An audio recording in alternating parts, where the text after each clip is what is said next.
My name's Steve and I love people who make things. You might need to take off your trousers, and we see... A number of times people have asked me to take off my trousers in a workshop hand. They sit at the heart of our communities, spreading wealth across the country. I look forward to Mondays. I love Mondays too. And I'm going to die here. I'm never going to retire. The isolation is great. No crowds apart from the tourists and sheep. And the occasional podcaster like me. Sorry about that. Yeah. These are uncertain economic times. Keep our manufacturers alive and we'll thrive. We all learn how to do everything here because there's so few of us left. It is becoming a little harder to get young kids out of college that want to get their hands dirty and learn some of these very traditional art forms. Join me as we compile a list of the greatest items made in the UK and hear stories from inside our factories. My father has a phrase, he said, you should plan like you're going to live forever and live like you're going to die tomorrow, which I think is a very good way of looking at it. We need you to live much longer than that, Martin.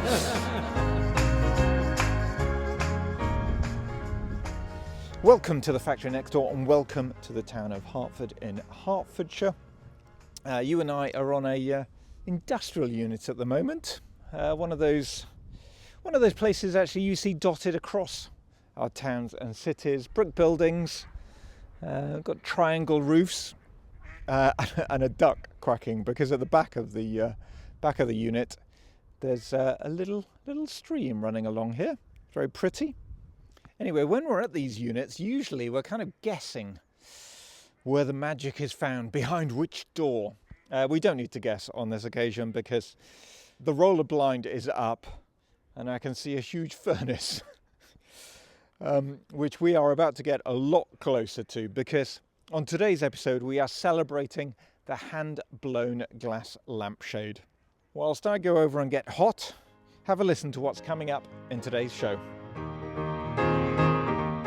It's a ridiculously addictive material to work with. And what time did you feel, this is it, we've made it, we're a success?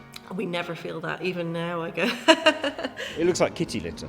Kitty litter, yes. Your description's so much better than mine, Mark. If we carried on making bowls and vases and tableware, I think we would have died of death. You know, you look at what it's doing on the end of the iron and you go, you are a beautiful material. Mark's persuaded me to have a go. There is a point where you go, I don't know if I want to grow that much bigger. Oh, he's just told one of his colleagues what I'm doing and she seemed really worried.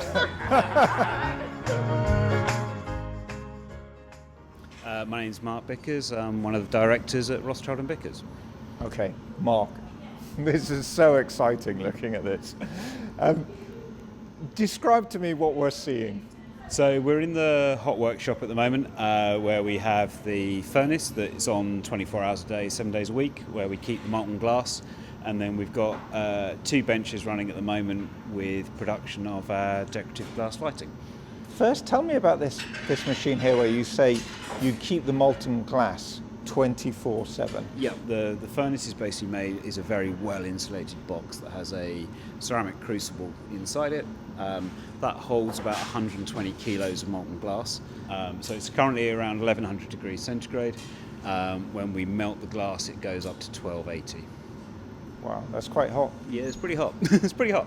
Our gas bill is fairly entertaining. So just to give you an idea, it's kind of like 25 feet along with a big, huge exhaust out into the ceiling. It's a steel structure, or is it aluminium? This is aluminium. So this is aluminium structure. The extraction hood that you're seeing. So when you actually see Mark's just opened the door and you can see inside the crucible. That is, that's hot. You can literally see the crucible around the back there. And if we just grab an iron here, you'll see. The only way you can really see where the glass is with the reflection of the iron on the surface. So if you see there, you can see the end of the iron is basically reflected in the surface. So it looks empty. But actually, when you put the stick in there, you can see the reflection and see that it is. And you can see. It is liquid in there, and Mark's just pulled a little bit out on the end of the iron rod. You can see. Obviously, I appreciate this is an audio podcast, so you can't see, but you can see that the glass has sort of the consistency of hot, runny treacle when it's very hot, but it firms up quite quickly. So where it's thin and has gone cold, it goes firm. And so as glass makers, we're constantly working with that natural property, that you have this malleable material that you work with, but it's wanting to either run off the end of your iron or go hard very quickly. And so you have to work with those material properties when you're shaping and forming the object into what you want it to be. Oh, I cannot wait to chat to you more about that, Mark. But can we step away from the crucible, because I'm literally melting here. Yeah, certainly. I am Vicky Rothschild, or Victoria Rothschild, and I am the director of Rothschild and Bickers alongside Mark Bickers. Myself and Mark, obviously, we went to college together and we studied in the Royal College, and when you glass blow, you always need to have an assistant. So we kind of worked together as a team. And when we left college, we moved into a studio up in Black Horse Road in Walthamstow. And we were both kind of doing our own work, different. I did more kind of sculptural, architectural glass items, and he did a lot of lighting. Kind of that was what he'd done in college. Anyway, someone approached us, I think it was from Ted Baker, which is that fashion company. It was someone who knew my old flatmate and said, "Oh, we're looking for some lights for a new shop in Westbourne Grove. And would you be interested in making some glass for us?" And then over time, we started to do more and more projects. They kind of expanded massively. So I suppose this would have been like 2003 or something. And then they opened shops all around the world, and we kind of stayed with them, making all the glass lights for all their shops. And what time did you feel, this is it, we've made it, we're a success? We never feel that, even now, I guess. No, I think we never, the bar was very low to start with. So, when you're a craft person, you come out of college and, you're really earning so little that, the bar was set to, oh, wow, imagine if we could pay ourselves a monthly wage. That was the original bar, was very low. And then, I think it slowly grew over time, and actually probably more employing people was the point where we thought, oh, actually, this is a proper business, because, to employ someone was quite a big deal. Even now we think it's successful. It's, it's paying everyone's wages, but it's not a big business. It's still very small. It's still kind of just a craft business, really. But yeah, we're proud of it now, I think. Where it is at the moment, I think, is a good point. You should be proud of it. You absolutely should be proud of it. What are you most proud of? I think probably just being able to actually keep glass blowing, the actual skill of glass blowing as a job. Proving to our parents that going to art college wasn't a disaster. Do your parents have lots of beautiful glass lampshades in their houses? Yeah, they've got quite a lot. Yeah, they do. One of the things I'm interested in is just the raw materials of making glass. And I see you've got a palette there. Yes. That looks like it might be raw materials? It is. We've got none open. Actually, I'll tell you what, let me... So this is the raw material. It's basically pelletized, it's called pelletized batch. So it's all the raw ingredients that you need for glass. It's predominantly silica, but with a lot of other ingredients and additives to adapt the melting temperature, usually lower because silica melts at a very high temperature. But it also adapts the workability, the compatibility with the glass colours that we use. So there's lots of things that happen within that. It just looks like, it's bags of kind of small rough pebbles. Yeah, it looks like kitty litter. Kitty litter, yes. Your description's so much better than mine, Mark. And it's amazing that you can go from this very opaque, dry looking material, and you can get luscious, clear glass out of it. But it's melting glass is an art in its own sense. We have to be very careful about how we load the furnace. It's done over an entire day. It then sits there overnight and refines. And so to get a quality material to work with before we add any of our sort of human element takes quite a lot of work as well. Everything's always so much more complicated than you think. Isn't it? the basic setup in any hot workshop, any small scale hot glass workshop that you'll find, there's a number of us in the UK, will follow in a very similar pattern. You have the furnaces, which is where your material, that's where it lives and where you melt it and where you keep it. And then you'll see a very traditional sort of path between the furnace back to the workbench, and then next to the workbench is usually the reheating chamber, which is called the glory hole, which is the other hot piece of equipment you see over here. It's like a barrel on its side. Exactly. Which it's like aperture rings around the edge of it, and with a little hole, and you keep putting the molten glass in there. Exactly. So this one's the more fancy one. It's got the fancy iris door, which is an engineering piece of loveliness. Can we just have a listen to the glory hole? Yeah. Because it sounds so amazing. Oh, sorry. Right, just have a listen to this.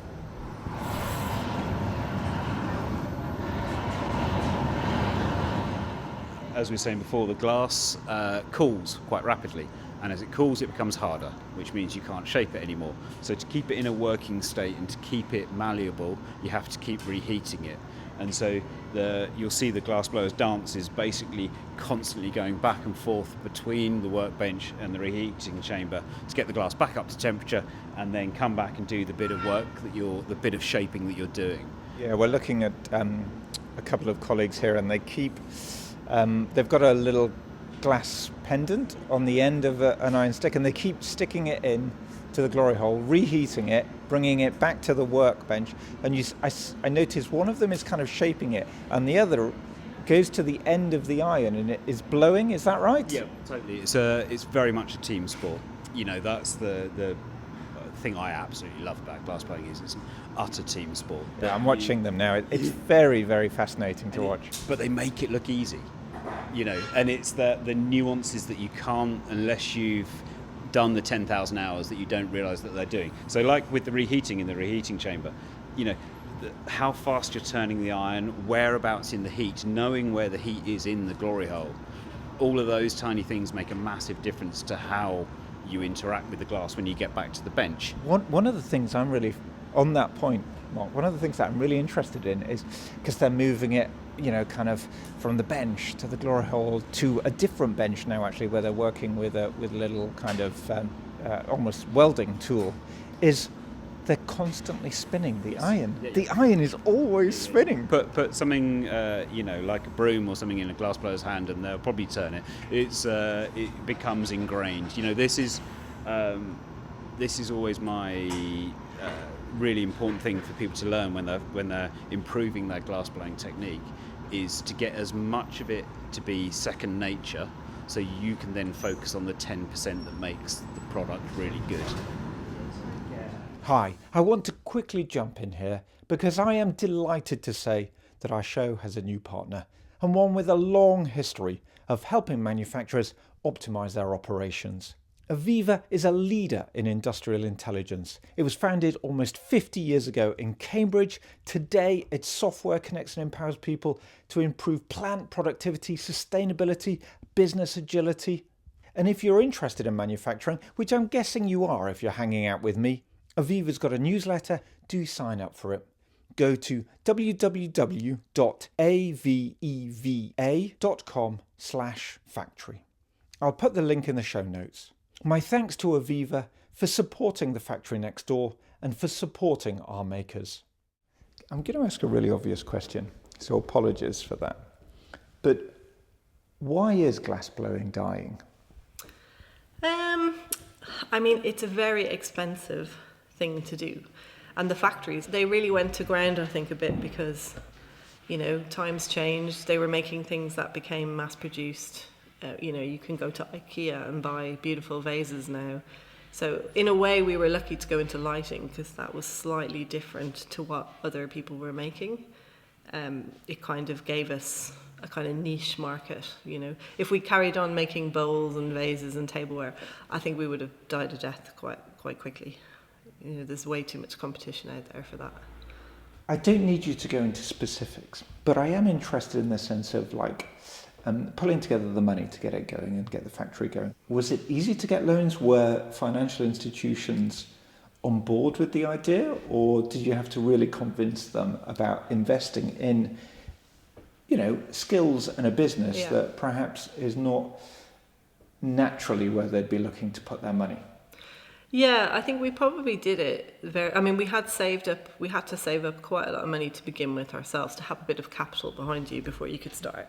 But we probably only really got loans out for big pieces of equipment, because obviously they're only really going to give you money for machinery that you can buy outright, if that makes sense. They're not going to give you money towards setting up a studio.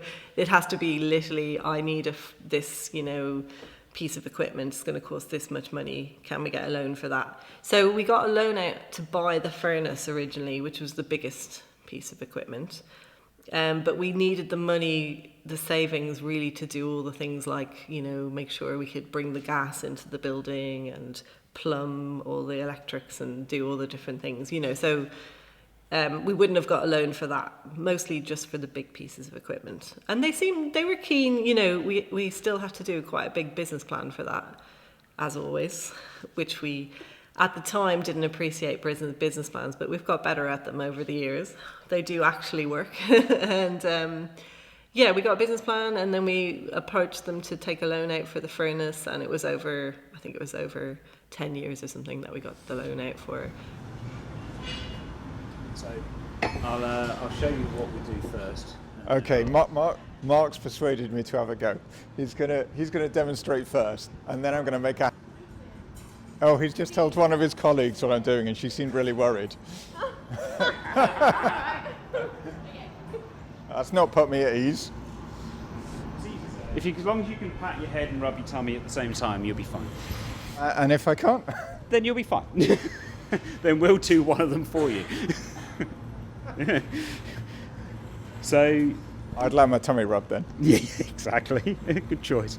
You can see that the glass is starting to get a bit hotter and starting to move around, but if we're not turning that iron, it just falls off centre. So I can see the importance of spinning it constantly now. When you're in the bench, sit nice and tight to here. Okay. We'll do the reheating for you. And when we give you the iron, just make sure you take the iron from the left of our hand, because anywhere to the right will be hot. I will happily remember that. I will flag I'm left-handed. So's Charlie. Yeah. It's thing is, glassblowing is two-handed sport. You know, the left hand is putting the energy in is controlling how the rotation's going. So left-handed people have an advantage there. Two hands doing opposite things at the same time.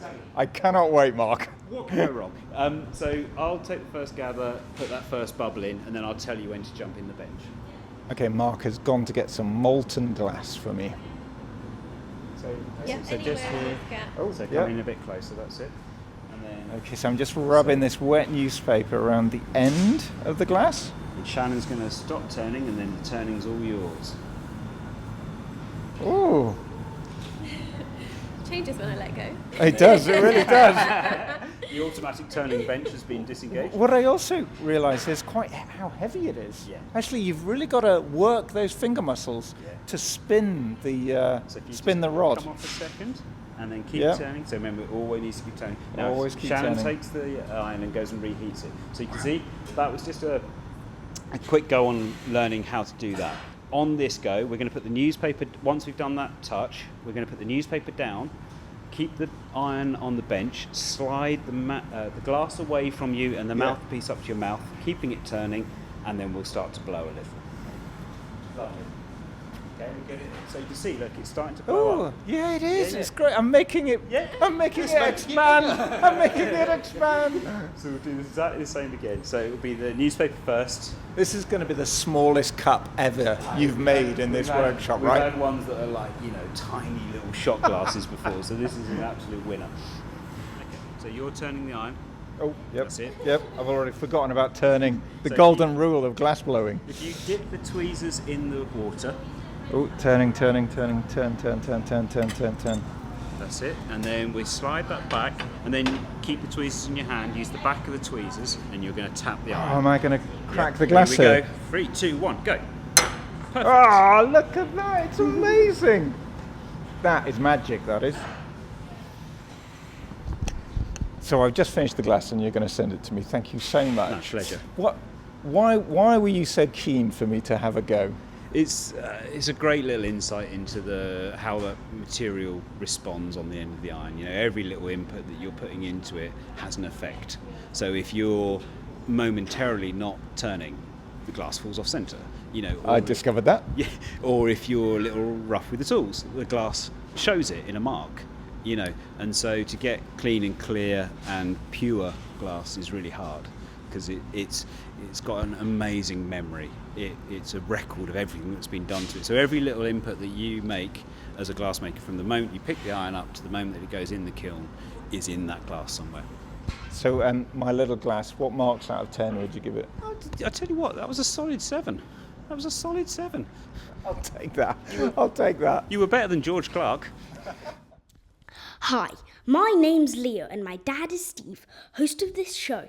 People often don't realise he does the factory next door all by himself. The recording, the editing, even the illustrations on Instagram.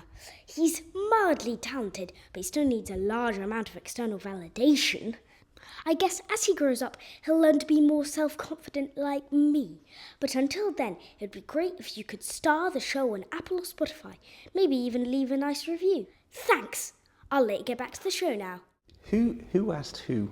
Who asked who out? Did Mark did Mark approach you and say, listen, I think we should pair up, be business partners, and we can take this forward? Or was it you? Or actually, was there never that conversation? Yeah, I don't think we ever had that conversation. I mean, we were just so delighted to be making money of some sort, even though we didn't make very much making this stuff for Ted Baker. We were just really happy that we had someone willing to give us these kind of big projects. And, you know, both of us had loads of other part-time jobs. Like, I had a job as an art technician, and then I was teaching in college, and Mark was tutoring in college, and he worked for other glassblowers. So, you know, the stuff we did together was kind of precious time, because we never, you know, that was when we could actually get paid for doing something that we actually wanted to do. And then I think we just got busier and busier. We got asked to do more and more things together. And we decided, we'd always been working together anyway, so it wasn't really a conversation whether we were going to carry on. We kind of always worked as a partnership to do stuff. So we just decided to make it into a formal partnership. We have to go and sign with your solicitors. So we had to tell his wife that we were actually going to, you know, do a partnership, and he actually has a second wife, a second work wife. But it was really, it was kind of organic, but it was never going to go any other way, really, I think. Okay, into another part of the workshop. What's this area here? So this is the cold workshop, both in name and in temperature. I can vouch for that. Yes. So everything that we make has some form of cold work. So this is where the glass is manipulated, obviously once it's cold, as the name suggests. We've got a number of tools that we can use to grind and polish the top of the glass back down. So you can do a lot of tooling to glass once it's cold, but you need to be, as glass is a very hard material, you need to be fairly aggressive with it. So a lot of the tools in here are diamond encrusted to actually allow you to cut the glass efficiently, or we use carborundum grits that, again, when they're used wet, you can use it as a grinder. So you described it as having to be aggressive with your glass. Yeah, I look at this and I think I'm so worried about knocking into something. This is the beauty of the material, is that certainly even in the hot workshop, sometimes you're feather light with your touch, and then sometimes you're almost doing as hard as you possibly can. You started off with a love of glass.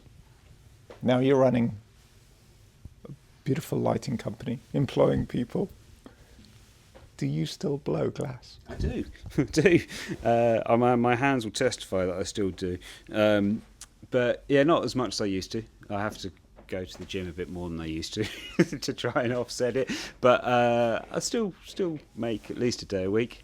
Need to get into the bench and make more, which both me and Vicky are aware of, that we need to do more prototyping and more product development. You know, that's the bit that we're probably need to get a little bit more time on at the minute, but I still, well, certainly when the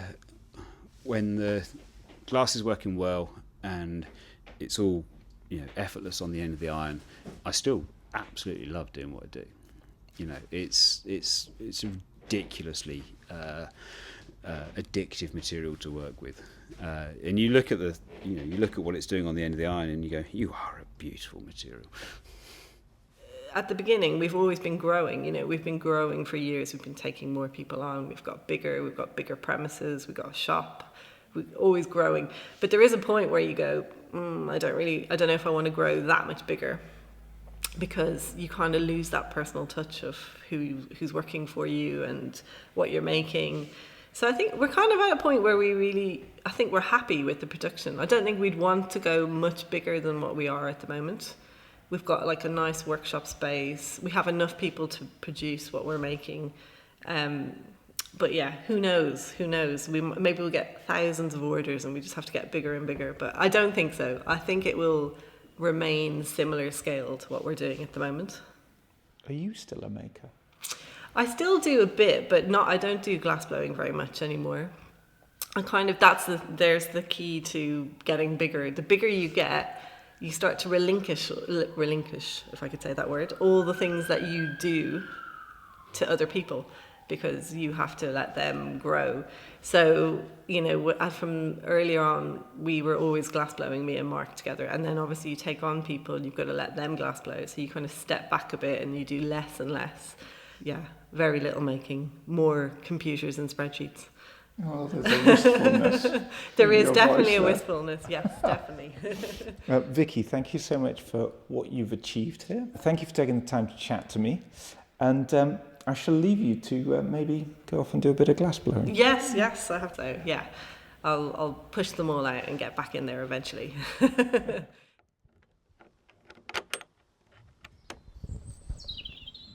Okay, into our shed of greatness goes the Glass Lampshade by Rothschild and Bickers. There's no room in here for my little misshapen water glass, but that will go in my kitchen. Thanks to Vicky, Mark and the whole team for looking after me and for showing us around. Just a reminder, say hello on Instagram. Shout out to Plum and Ivory as well as Missing Clothier. Your knowledge of Cannes Hotel is super impressive. And thank you, Honest and Brittany. Kind words, much appreciated. Right, it's my son's birthday today, so I'm off to do what he tells me to do. Let's meet again in 2 weeks' time. For now, wherever you are, whatever you're doing, I hope you're happy. Until next time, bye.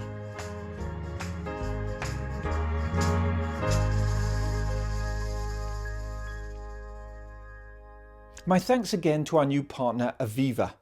They're such a good fit for the show because they're in the business of helping manufacturers, and they've been doing it for more than 50 years. A leader in industrial intelligence, AVEVA's software connects and empowers people to improve plant productivity, sustainability, and business agility. Just a reminder that AVEVA's got a newsletter, and if you're interested in manufacturing, please do sign up for it. Go to www.aveva.com/factory. Again, I'm going to put the link in the show notes. My thanks to AVEVA for supporting the factory next door.